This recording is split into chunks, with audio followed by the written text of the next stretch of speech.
শাহবাগে সাউন্ড গ্রেনেডের ছত্রভঙ্গ, প্রাথমিক শিক্ষকরা অনির্দিষ্টকালের জন্য কর্মবিরতির ঘোষণা।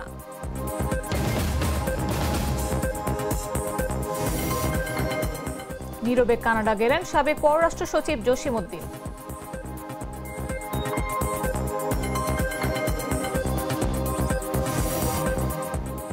আমি নির্বাচন নিয়ে কথা বলতে আসিনি, রাজশাহীতে গণমাধ্যম কর্মীদের উদ্দেশ্যে আসিফ নজরুল।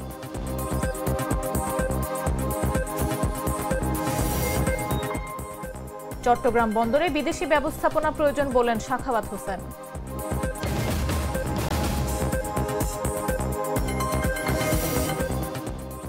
এবং মোংলায় পর্যটকবাহী বোট উল্টে নদীতে পড়ে মার্কিন প্রবাসী নারী পর্যটক নিখোঁজ।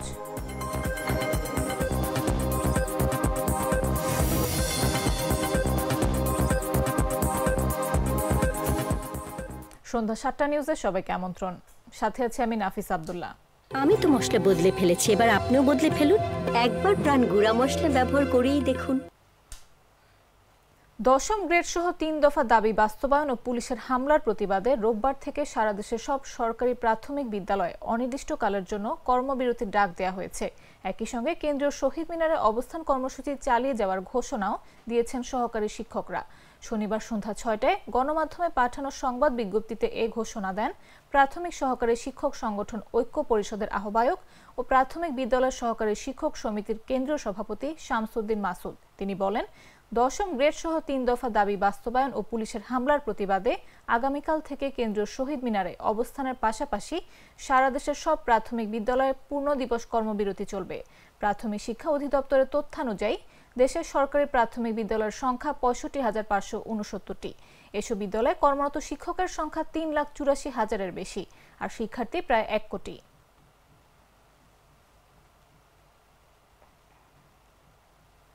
নিয়োগের প্রায় ৫ মাস পর অবশেষে কানাডায় বাংলাদেশের হাইকমিশনার হিসেবে যোগ দিয়েছেন সাবেক পররাষ্ট্র সচিব মোহাম্মদ জসিম উদ্দিন। গত ২২ মে থেকে তিনি ছুটিতে ছিলেন। বেশ কিছু প্রচলিত প্রথা না মেনে অনেকটা নীরবে তিনি কানাডা গেলেন বলে মনে করছেন সংশ্লিষ্টরা।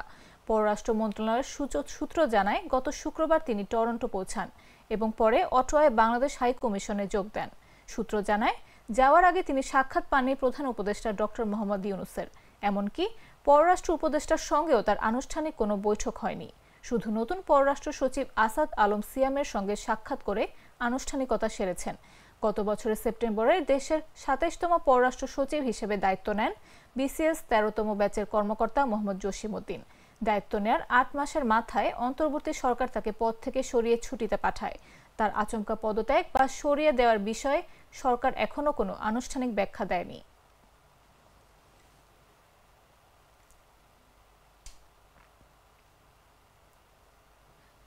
রাজশাহীতে আসন্ন জাতীয় সংসদ নির্বাচন নিয়ে গণমাধ্যম কর্মীদের প্রশ্নে কোনো কথা বলেনি আইন বিচার ও সংসদ বিষয়ক উপদেষ্টা আসিফ নজরুল। শনিবার সকালে নগরীর রাজশাহী কারিগরি প্রশিক্ষণ কেন্দ্র পরিদর্শন শেষে সাংবাদিকদের সঙ্গে কথা বলেন তিনি। এ সময় গণমাধ্যম কর্মীরা আগামী জাতীয় সংসদ নির্বাচন নিয়ে প্রশ্ন করলে তিনি বলেন, নির্বাচনের ব্যাপার নিয়ে কথা বলতে আমি রাজশাহীতে আসিনি। এর আগে সকাল 10টার দিকে উপদেষ্টা আসিফ নজরুল প্রশিক্ষণ কেন্দ্রের বিভিন্ন কার্যক্রম ঘুরে দেখেন ও প্রশিক্ষণার্থীদের সঙ্গে কথা বলেন। এ সময় রাজশাহী জেলা প্রশাসক সহ টিটিসির ঊর্ধ্বতন কর্মকর্তারা উপস্থিত ছিলেন।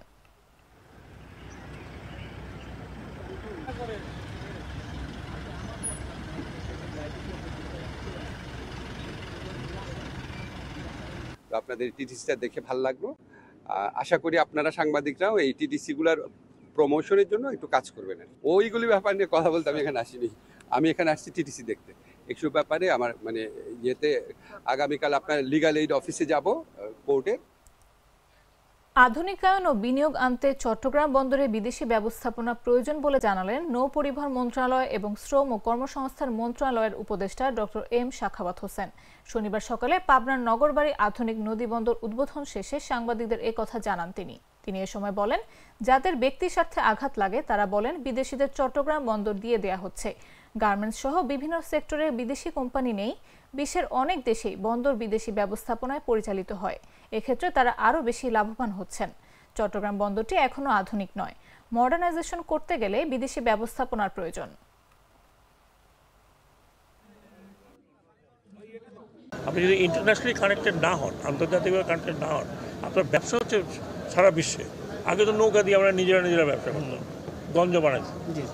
এখন তো সেই গঞ্জ এইটাও যদি আমি মনে করি এইখানেও যদি আমাকে ইন্টারন্যাশনাল ইনভেস্টমেন্ট আনতে হয় তাহলে আমাকে সেই ধরনের আনতে হবে।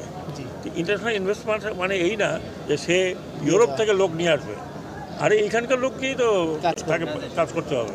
আমরা এখান থেকে লোক পাঠাচ্ছি বিদেশে বিভিন্ন জায়গায়। আমি দুবাই গেছি, আমি দুবাইতে যা দেখি আমাদের লোক পোর্টে কাজ করছে, পুরো পোর্টে কাজ করতেছে। তো আমরা লোক পাঠাচ্ছি, ওরা কি বিদেশ থেকে লোক আনবে? কোথেকে আনবে? আমাদের দেশের লোক লাগবে। তারপর ইনভেস্টমেন্টের যদি আপনি নেগেট করেন, আপনি যদি আজকে যদি আমি একজনকে নিয়ে আসি, আপনি ইনভেস্টমেন্ট করতে দিলেন, তাকে তাড়াই দিলেন, ইনভেস্টমেন্ট আসবে না। আমরা তো আমাদের চাকরি বাকরির জায়গাটাও সম্প্রসারণ করতে। সরকার ও কেন্দ্রীয় ব্যাংকের নীতিগত উদ্যোগে প্রবাসী আয়ের প্রবাহ বাড়ছে। চলতি অর্থবছরের প্রথম 4 মাসে বৈধ রেমিটেন্স $10 বিলিয়নেরও বেশি। একই সঙ্গে হুন্ডি ও জাল নোটের আশঙ্কা দেখা দিয়েছে। বাজার স্থিতিশীলতা রক্ষায় বাংলাদেশ ব্যাংক ও আইন শৃঙ্খলা বাহিনী সীমান্ত ও বাণিজ্য কেন্দ্রগুলোতে নজরদারি জোরদার করেছে। বিস্তারিত জাগো রিপোর্টে। সরকার ও কেন্দ্রীয় ব্যাংকের নীতিগত উদ্যোগে প্রবাসী আয় দৃশ্যমানভাবে বাড়ছে, যা দেশের বৈদেশিক মুদ্রার রিজার্ভে আশার আলো জ্বালিয়েছে। চলতি 2025-26 অর্থ বছরের প্রায় 4 মাসে বৈধ চ্যানেলে রেমিটেন্স এসেছে $10 বিলিয়নেরও বেশি।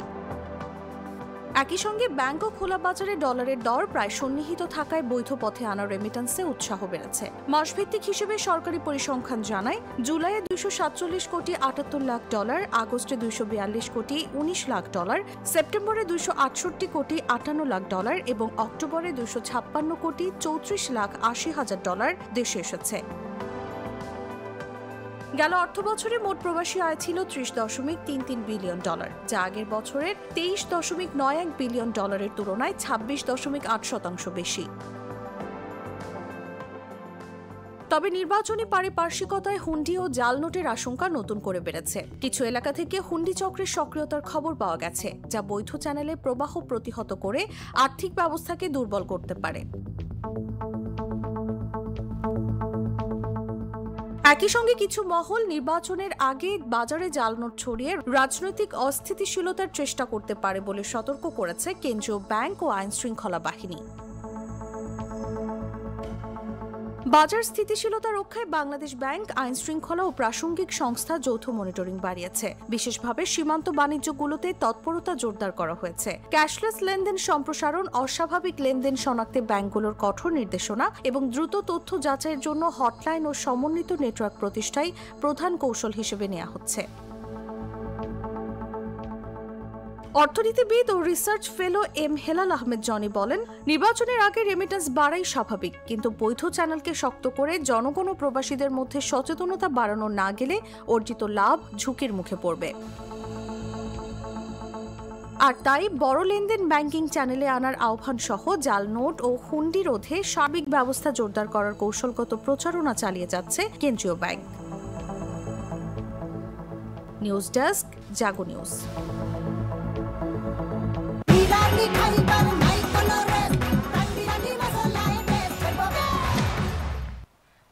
মানুষের সুপ্ত প্রতিভাকে বিকশিত করাই শিক্ষার উদ্দেশ্য বলে মন্তব্য করেছেন প্রাথমিক ও গণশিক্ষা মন্ত্রণালয়ের উপদেষ্টা অধ্যাপক ডাক্তার বিধান রঞ্জন রায় পোদ্দার। শনিবার দুপুরে খুলনা জেলা শিল্পকলা একাডেমি অডিটোরিয়ামে প্রাথমিক শিক্ষার গুণগত মান উন্নয়নে শিক্ষা সংশ্লিষ্ট অংশীজনের ভূমিকা শীর্ষক মতবিনিময় সভায় তিনি এ মন্তব্য করেন।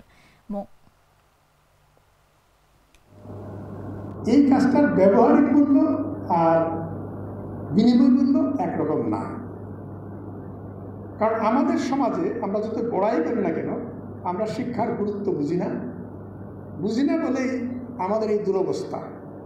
যদি সত্যিই আমরা জাতিগতভাবে শিক্ষার গুরুত্ব বুঝতাম, রাষ্ট্রীয়ভাবে বুঝতাম, তাহলে আমরা আজকে অন্য জায়গায় থাকতাম। আপনি হাজার হাজার শিশুকে মানুষ করে তুলছেন, এটা হচ্ছে আপনার ব্যবহারিক মূল্য। আমি আপনাদের যেটা বলবো, আপনারা নিজেদেরকে কখনোই বিনিময় মূল্যে পরিমাপ করবেন না, তাহলে আপনি কোনোদিন সুখী হবেন না। কারণ আপনার গ্রেড 10 থেকে আরও উপরে চলে 8 করা হলে পরে আপনি 8ই থাকবেন, আপনি 1 হবেন না কোনোদিন। সুতরাং কখনোই আপনি আপনার বিনিময় মূল্যে নিজেকে যাচাই করবেন না। মোংলার পশুর নদীতে পর্যটকবাহী একটি বোট উল্টে রিয়ানা আফজাল নামে মার্কিন প্রবাসী এক নারী পর্যটক নিখোঁজ হয়েছেন। শনিবার বেলা 11:30টার দিকে এই ঘটনা ঘটে। এদিকে নিখোঁজের সন্ধানে ঘটনাস্থলে তল্লাশি চালাচ্ছেন বন বিভাগ ও স্থানীয় লোকজন। সুন্দরবন পূর্ব বন বিভাগের ঢাংমারি স্টেশন কর্মকর্তা সুরজিৎ চৌধুরী জানান, বনের ঢাংমারি এলাকার রিসোর্ট ম্যানগ্রোভ ভ্যালিতে পরিবারসহ রাত্রিযাপন শেষে শনিবার সকালে ছোট্ট একটি বোটে করে তারা 13 জন পর্যটক করমজল পর্যটন কেন্দ্রে যাচ্ছিলেন। পথে তাদের বোটটি ঢাংমারি খাল ও পশুর নদীর সঙ্গম স্থলে পৌঁছালে প্রচণ্ড ঢেউয়ের তোড়ে বোটটি উল্টে যায়। তিনি আরও জানান, এ সময় বোটের সবাই নদীতে পড়ে যায়, কিন্তু তাদের মধ্যে অনেকেই সাঁতরে কুলে ওঠে, আবার কয়েকজনকে আশেপাশের লোকজন উদ্ধার করেন। কিন্তু নিখোঁজ হন রিয়ানা নামের এক নারী পর্যটক। ওই নারী বাংলাদেশ বিমান বাহিনীর একজন পাইলট ছিলেন। পরে যুক্তরাষ্ট্রে চলে যান তিনি। নিখোঁজ এ মার্কিন প্রবাসীর সন্ধানে ঘটনাস্থলে তল্লাশি অভিযান চালাচ্ছে বন বিভাগ।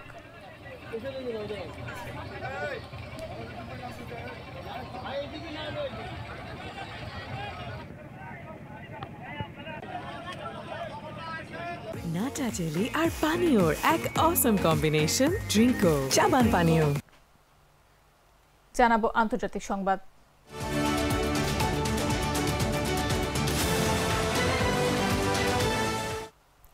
ব্রাজিলের টর্নেডো আঘাত হেনেছে। স্থানীয় কর্তৃপক্ষ জানায়, শুক্রবার দক্ষিণ ব্রাজিলের একটি শহরের কিছু অংশে টর্নেডোর আঘাতে কমপক্ষে 5 জন নিহত এবং আরও প্রায় 130 জন আহত হয়েছে। স্থানীয় আবহাওয়া পরিষেবা জানায়, পারানা রাজ্যের রিও বনিতো দো ইগুয়াকু পৌরসভায় ঘূর্ণিঝড়ের প্রভাবে যানবাহন উল্টে গেছে এবং ঘরবাড়ি ক্ষতিগ্রস্ত হয়েছে। পারানা সিভিল ডিফেন্স এএফপিকে দেওয়া এক বিবৃতিতে জানায়, টর্নেডোর ফলে এরই মধ্যে 5 জনের মৃত্যুর খবর নিশ্চিত হওয়া গেছে। স্থানীয় উদ্ধার সংস্থা আরও জানায়, প্রাথমিক প্রতিবেদন অনুযায়ী 30 জন গুরুতর বা মাঝারি আহত এবং প্রায় 100 জন সামান্য আহত হয়েছেন।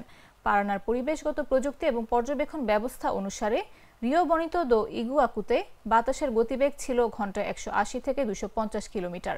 এর প্রভাবে বিভিন্ন স্থানে গাছ ভেঙে পড়েছে এবং বাড়িঘর ক্ষতিগ্রস্ত হয়েছে।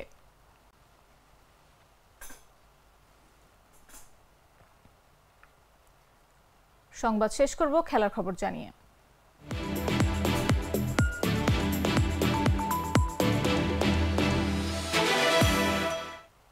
পাকিস্তান ও জিম্বাবুয়েকে নিয়ে আসন্ন ত্রিদেশীয় টি-20 সিরিজের জন্য দাসুন সানাকাকে সহ অধিনায়ক হিসেবে নিয়োগ দিয়েছে শ্রীলঙ্কা।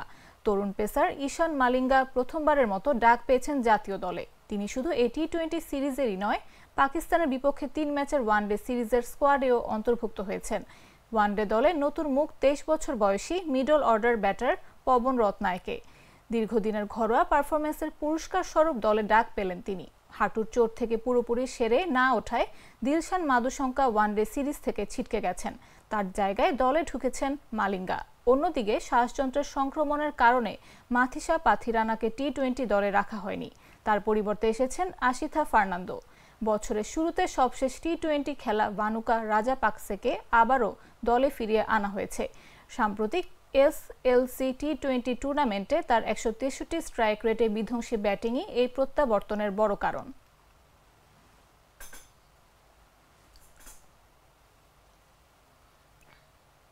সংবাদ শেষ করার আগে শিরোনামগুলো জানিয়ে দিচ্ছি আরও একবার।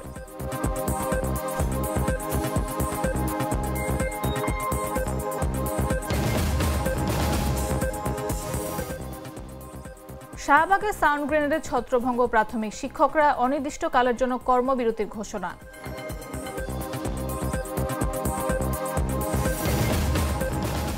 নীরবে কানাডা গেলেন সাবেক পররাষ্ট্র সচিব জসিম উদ্দিন।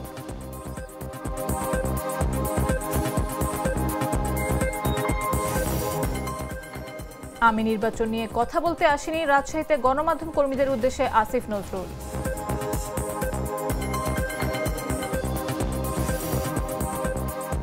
চট্টগ্রাম বন্দরে বিদেশি ব্যবস্থাপনা প্রয়োজন বলেন সাখাওয়াত হোসেন।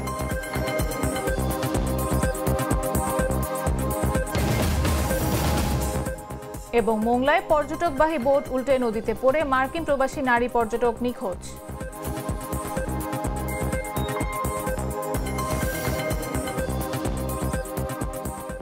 দর্শক, এই ছিল এখনকার মতো। প্রতি মুহূর্তে সর্বশেষ খবর পেতে ভিজিট করুন jagonews24.com, ফলো করুন আমাদের ভেরিফাইড ফেসবুক পেজ এবং সাবস্ক্রাইব করুন জাগো নিউজের ইউটিউব চ্যানেল। এতক্ষণ সাথে থাকার জন্য ধন্যবাদ সবাইকে।